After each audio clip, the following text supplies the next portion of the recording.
Here we are, ladies and gentlemen. Allow me to present to you our sanctuary. A haven for all the surviving fools at the edge of the world. It is, my friend. We built this place from the ground up, and I dare say it's a triumph worthy of the ages. The mist does shield us from the Order, but it brings its own set of problems. Precisely why we must tackle its effects without delay. By the way, if you'd like to speak with Mr. Bardolino, our laureate, you'll find his tent deep within the base. Feel free to talk to the others while we handle our tasks. We'll catch up once we're done.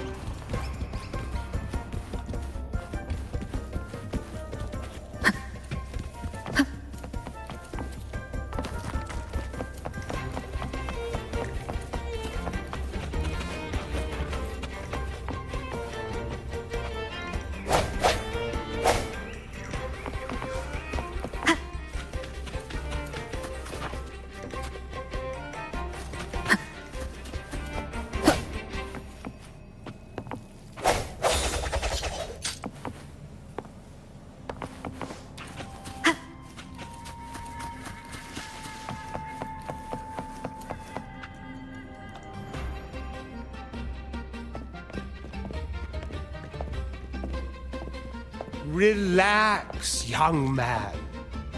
Life's only just unfurling its sails for you. Why sit there like one of those dour statues in the Order's halls? Don't be afraid to show a little spark. I was just thinking about my future. Is Raguna truly lost to me forever? Some have found their way back, but under the Order's watchful eye. Is that really what you want? A life without freedom? Listen, you don't need a grand stage to leave your mark. A true Raganese can turn even a ragged tent into the finest theater. That's what I'm preparing to do.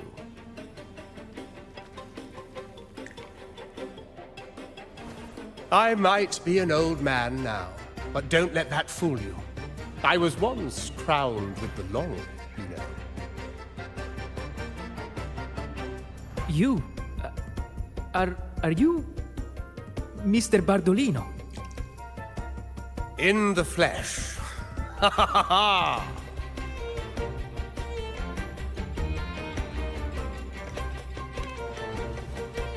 As I took my final bow on stage, a bright light pierced through the clouds, shining down from the sky. And then, a radiant laurel descended upon me, and I heard a voice. It was the Sentinel's voice, ringing in my head. I asked them a question that had puzzled me since childhood. The ultimate philosophical riddle. What should I eat tonight? And they answered, the body is the temple of the mind. To keep your mind sharp, do consume healthy food, such as the Loris salad. But why Loris salad? I was baffled. And the meaning still eludes me to this very day. I've never been quick-witted, though. The Order's doctrines never quite took hold. Acting, however, that is where my true passion lies.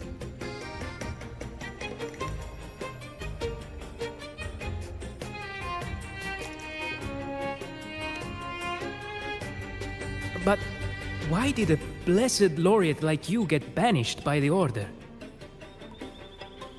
Back when I won the laurel, Raguna was led by the Holy Maiden. She promoted all sorts of grand celebrations during the Carnival, an unceasing tide of revelry. Stages sprang up on every corner of the city, performances dancing through the streets, and shops adorned in vibrant hues. Even on rainy nights, you could still hear music playing in the square. Some performers wove their critiques into their acts. Sharp as she was, the Holy Maiden noticed. She refined city policy with each whisper of dissent. Ah, those were the golden days, my friend. The Holy Maiden once said that if she were to leave this world, she'd want no majestic tomb or a solemn funeral, but the grandest carnival as her final farewell. And then, she really did leave us. The current Primus took her place, and in the name of mourning the Holy Maiden, issued all sorts of bans on the Carnival. But is that really what she would have wanted? The Order's grip tightened, and the Carnival performances were reduced to dull, monotonous shadows of their former selves.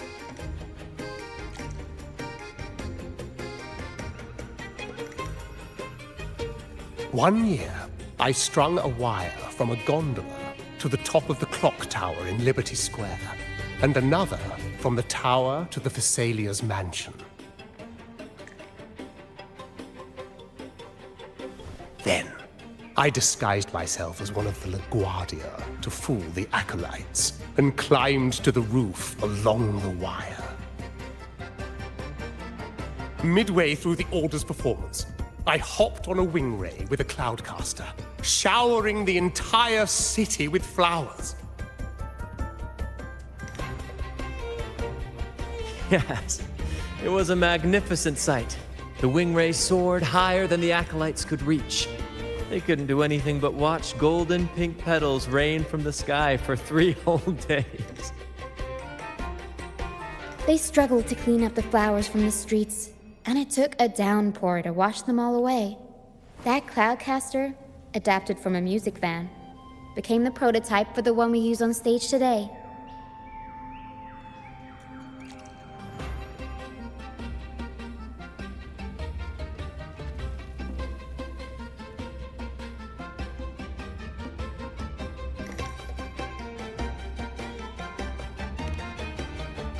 But that's all in the past. To this day, I'm still not sure what crime they pinned on me.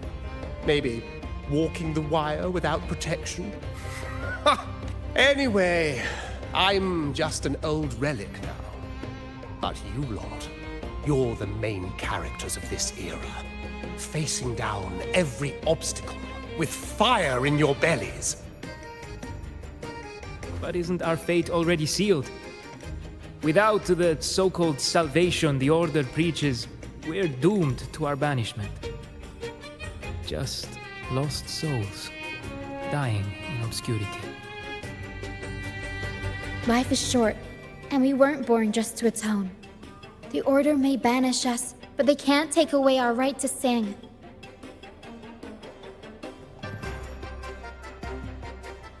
Death is one of many possible ends, but it's certainly not the worst. Perhaps being forgotten is what the Order wanted for us.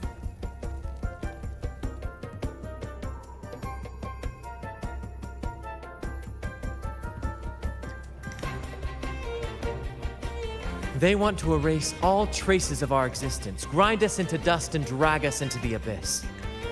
But we'll fight the tide and live our lives to the fullest.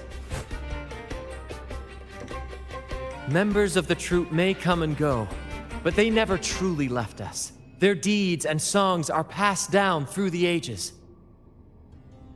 One day, our voices will echo across every land. Our words will reach every corner of the world. And by then, even the tacit discords in the stormy sea will know our names. That's the spirit, boy! Even if I can't earn myself a proper title, I'll become Rinasita's most enigmatic legend. When I'm gone, I'll leave behind a coffin that sings. Or maybe turn into a lark, singing every day and night.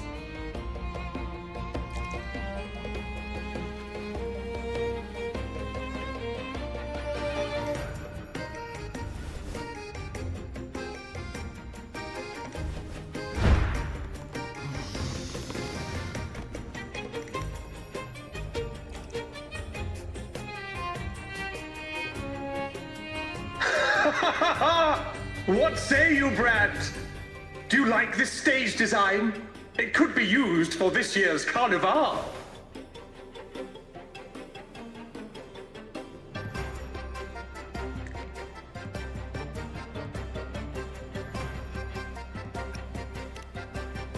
Our little chat reminded me of those good old days. So why not relive that scene I just mentioned?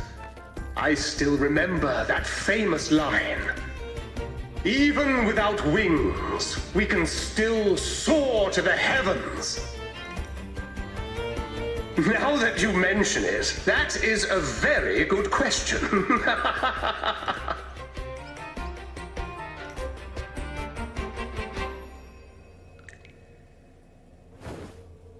Please don't mind him.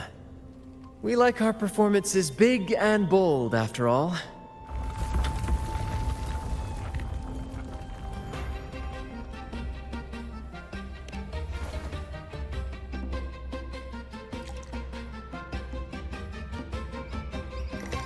That fight with the dragon probably messed with the mountain's stability.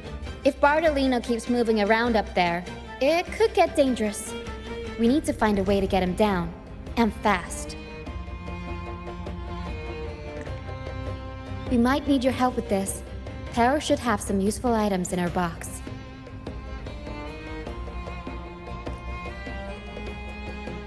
We've got a cloudcaster that can conjure up some fluffy cloud cushions. They'd make the perfect stairs to reach Mr. Bardolino, or catch him for a soft landing. But some of its parts have been borrowed by other troop members.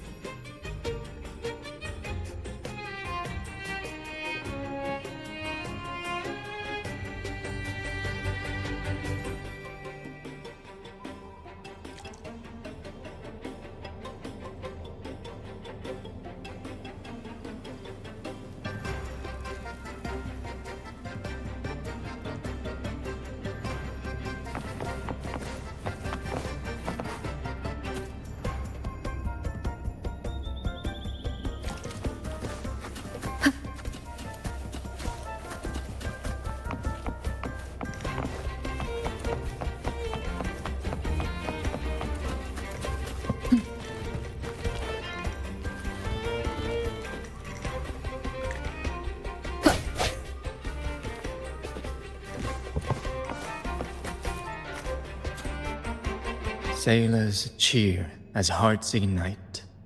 Soon, we'll break these chains so... Oh, hello. I'm writing a sea shanty. Did you know Raguna Gondolier's songs are usually in 3/4 time? Matches the flow of water perfectly. When they row, their strokes go slow dip, quick lift, which fits that rhythm. But for our troop, we use a 4/4 signature with strong and weak beats. It's catchy and perfect for sailors to sing along to as we work together to tackle the waves.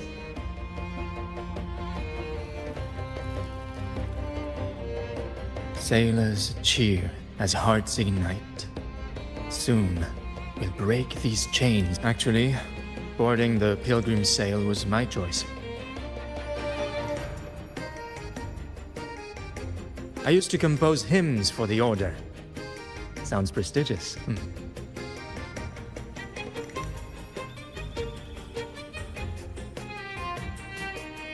But the same old rhythm and lyrics started to wear on me. Newton. You probably already know what the... We don't do those we do commedia improviso. We sing of love, the Order maze, traveling with the only those who... That's why I'm always... Sailors cheer as heart the Cloudcaster. Here it is. Careful.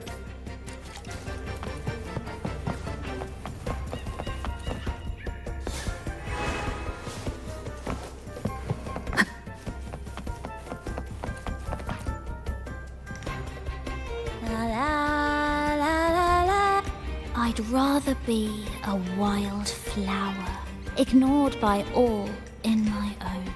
Isn't it obvious? I'm practicing for the Carnival. I'm the troupe's soprano and helmswoman. Steering Rena Sita's echo ship isn't just about strength. It's about resonating with the echoes. After years at sea, I've learned that some echoes are sensitive to our songs and will react to them in different ways. The Order warns of sirens lurking in the stormy sea's mists, but they don't scare me. I'll show them who the real siren of these waters really is. I'd rather be a wild flower, ignored by all in my own power, than a rose that bends and sways, bathed in grace, but lost in dismay. Who knows?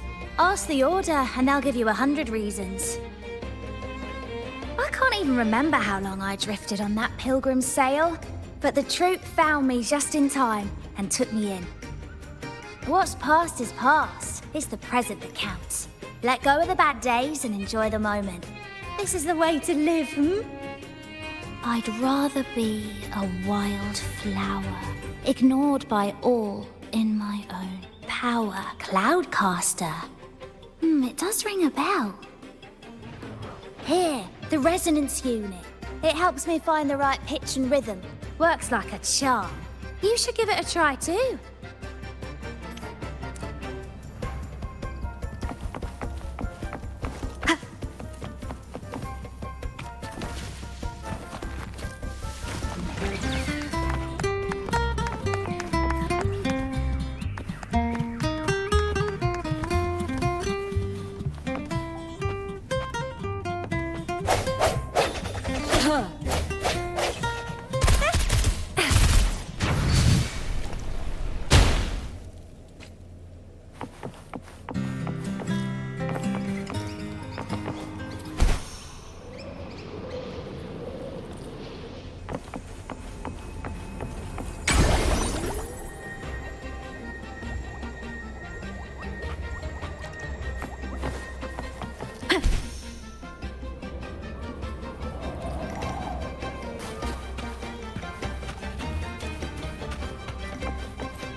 Come on, fish!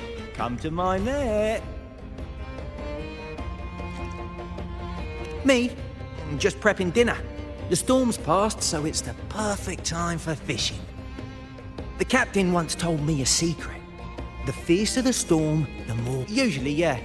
But when we dock on an island, the captain and first mate will buy some other food from the locals. Come on, fish! Come to my net! Back in Raguna, I was just a fledgling fisherman when I accidentally caught an arasti. Turns out, it's a sacred fish, only meant as an offering to the Sentinel. Mortals aren't allowed to catch it, but it swam right into my net. Not really my fault, was it? Though the Order didn't see it that way. They banished me out here, like tossing a fish onto dry land. Luckily, the troupe found me.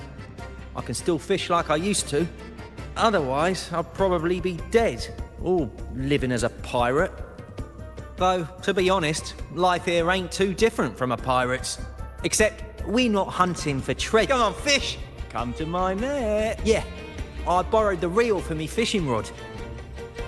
We scavenge all sorts of stuff from the beach and fix them up as needed. Nothing go... Good. We have all the parts now. Time to work, Pero.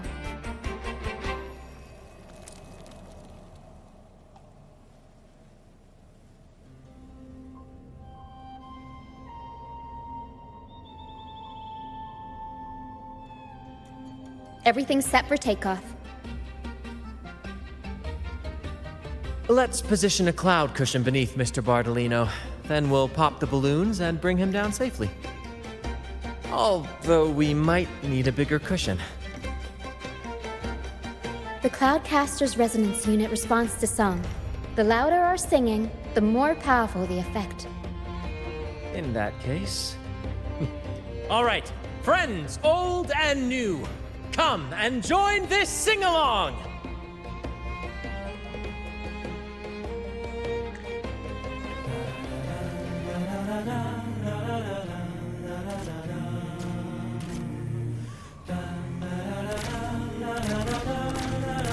Bullseye! Almost done.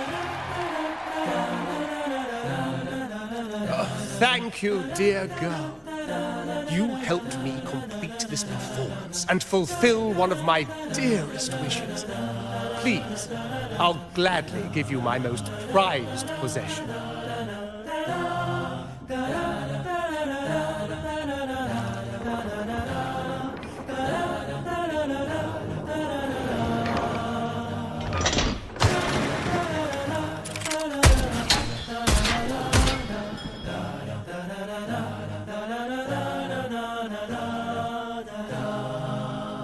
Apologies for my late arrival to such a magnificent performance. Did I miss anything? Oh my. What an honor to witness the beauty of our generous benefactor. Thank you, my lady, for rescuing this humble soul in his moment of need.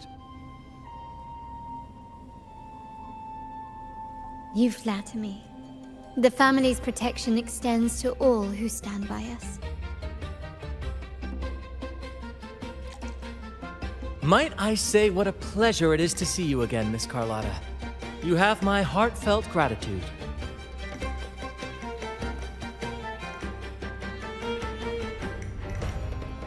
Is everything going smoothly with your family, Miss Carlotta? Yes, thank you. The Order's scheme was uncovered as planned. Uncle Capulet was rescued, and Grandfather has handled the rest. I still owe you thanks for improvising with me in front of that priest.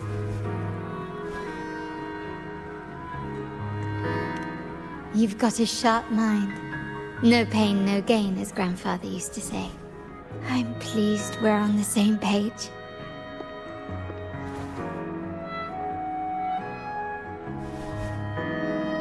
Your kindness is much appreciated. The Montellis won't forget this. In return, I'll share everything I know.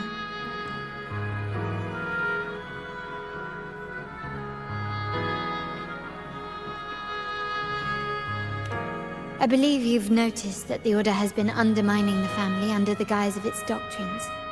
Alienation, monopolization, just a few tricks up their sleeve. Their true motives, however, run deeper. Their alliance with the Fraxidus speaks volumes. While we don't know the full extent of their conspiracy, one thing is clear. Their sights are set on this year's carnival. The carnival is likely where you'll find clues about the Sentinel.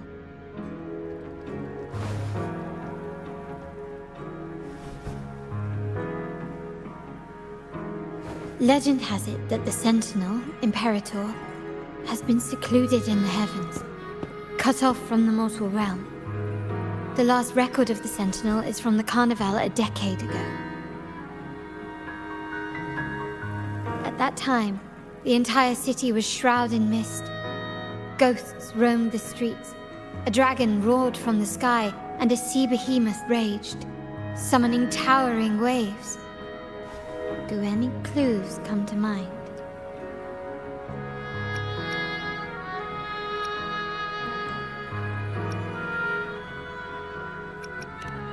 The mist might be coming from the remnant clouds in the Nimbus Sanctum. Lorelei has the power to purify and control them, but the Fraxidus interfered. Remnant clouds corrupted by evil will disrupt Echo's frequencies. If the mist had spread to the city, it would have stirred the Echoes into chaos.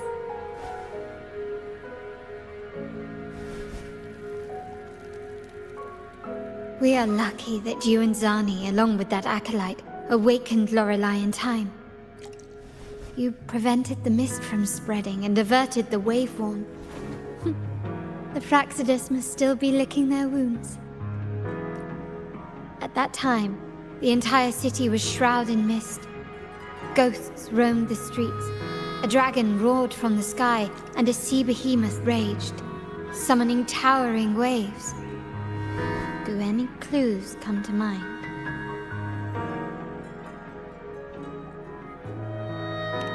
The Montelli traders used Lycoris in experiments to turn echoes back into tacit discords. If they were successful, the ghosts seen 10 years ago may have also been created this way.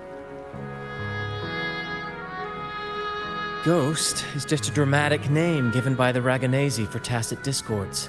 They look nearly identical to echoes, especially in the mist.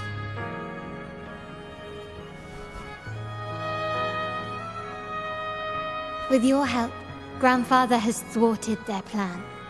No corrupted echoes will appear at this year's carnival.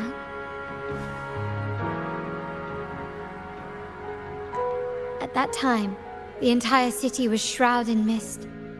Ghosts roamed the streets.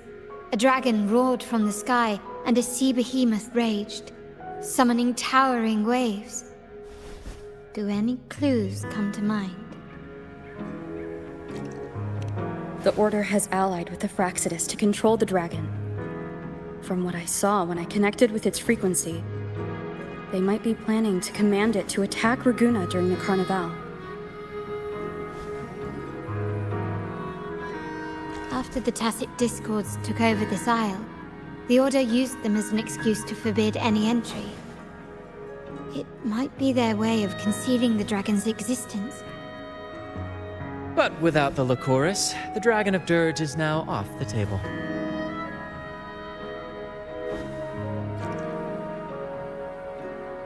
At that time, the entire city was shrouded in mist. Ghosts roamed the streets. A dragon roared from the sky, and a sea behemoth raged, summoning towering waves. Do any clues come to mind? The remnant cloud spreading, experiments to turn echoes, and the dragon's manipulation. The Order plans to recreate these disasters at this year's ceremony.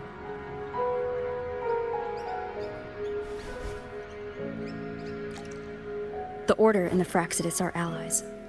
To prevent the Carnival's sabotage, we must stop them. But what is their motive?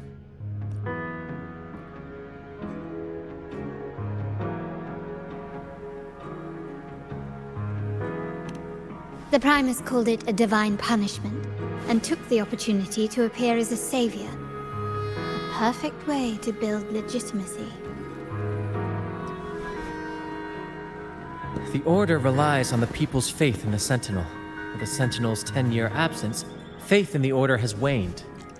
They must be desperate to restore that trust.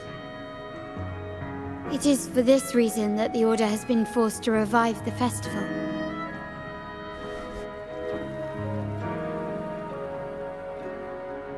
Let's consider the implications. If the Carnival proceeds unhindered, how would it affect the Order? The current Primus claims to be the Enlightened One, the Sentinel's Resonator. However, based on the prophecy we found in the ruins, this role is meant for the young maiden who is destined to heed the divine oracles during the Carnival. The Carnival is the only time humans can directly communicate with the Sentinel. Normally, it's the Primus who conveys the Sentinel's words. A successful Carnival offers a chance for citizens to meet the Sentinel in person. But for the Primus, and possibly the Order, it poses a threat if they've been fabricating the oracles. To sabotage it while still maintaining their authority, they partnered with the Fraxidus. The Fraxidus will cause chaos during the Carnival, and the Order will swoop in as the saviors, restoring public trust just as they did before. So far, you've helped us crush 3 of their schemes. But one remains.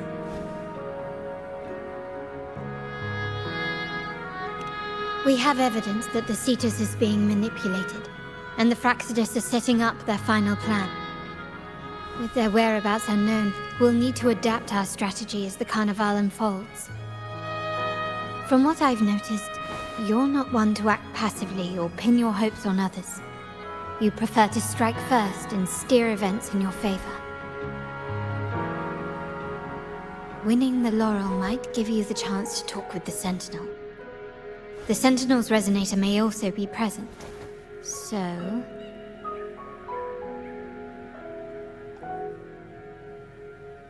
Our aim has always been clear. To restore the Carnival to its former glory with a performance for the ages. If the Divine truly exists, would they wish to see their people living without freedom? Or witness a festival twisted into a tool for tyrants? If we win the laurel, we'll show that such punishment is absurd. But if that's truly their design, we shall break those divine shackles ourselves. Whether divinity exists or not, we will fight for Raguna's freedom, where everyone has the right to live and pursue a future of their own choosing. The Montellis share this vision. Only in a free society can a fair and open market thrive.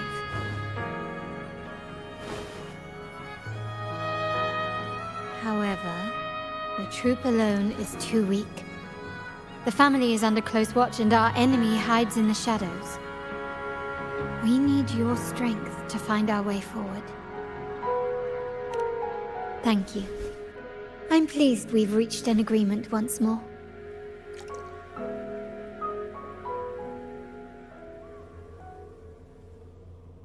All right, what should we do now? Any plans? Since the Order intends to sabotage the Carnival and incite chaos amongst the guests, confronting them directly only plays into their hands.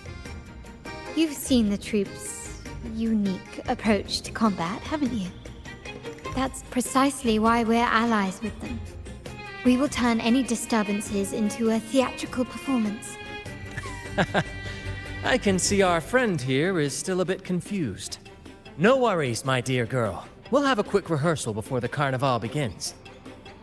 Speaking of which, Ms. Carlotta, would you honor us by joining our performance? Me?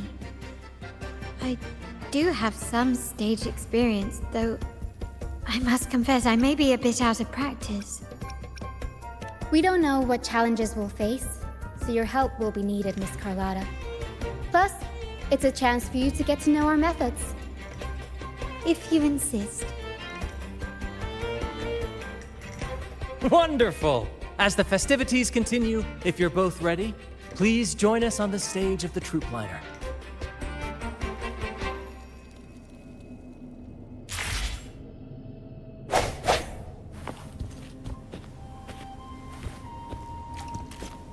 One with the sounds.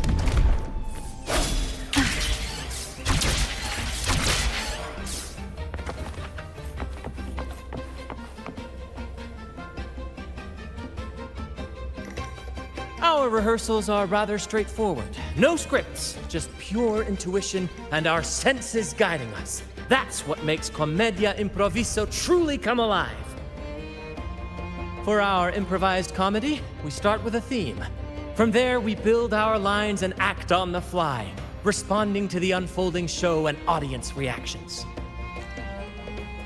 But with the limitless capacity for human creativity at play, the plot can sometimes veer into the, well, unconventional. To prevent things from spiraling too far, we set an anchor for the performance. Pardon my interruption, but I'm quite curious. What sort of bizarre plots have you encountered? Well, something like a humble craftsman from a small town sets sail on a rainy night, stumbles upon ancient ruins, is reincarnated with superpowers, and then decides to conquer the galaxy, becoming the Emperor of the Stars.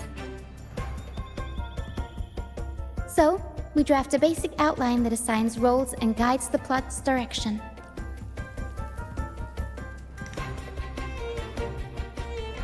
And this time, our outline is: a kingdom is attacked, monsters run rampant, and the Demon King has kidnapped the Holy Maiden. A few brave heroes accept the minister's quest to defeat the Demon King and rescue her.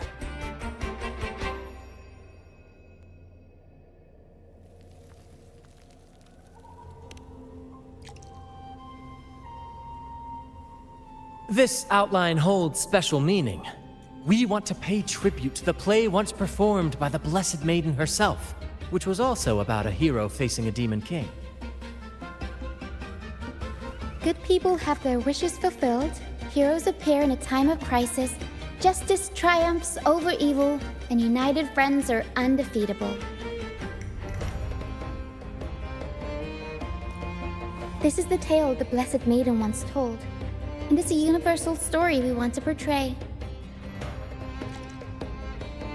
To me, the world is a stage, and performing is much like combat. Coordinated movements, quick thinking, sharp reflexes, and, above all, trust in your allies. What I'm getting at is that you both are very skilled and capable. We don't have many do's and don'ts. So relax and express yourselves freely on stage. This rehearsal is to help you get familiar with basic stage movements, techniques, and the troupe style, and to build good rapport. Exactly. I'll handle the stage lighting, Brant will narrate, and the rest will take on the role of the audience. If you're ready, let's begin. Everyone, a big round of applause to welcome the Rover and Miss Carlotta on stage!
Wind guide me,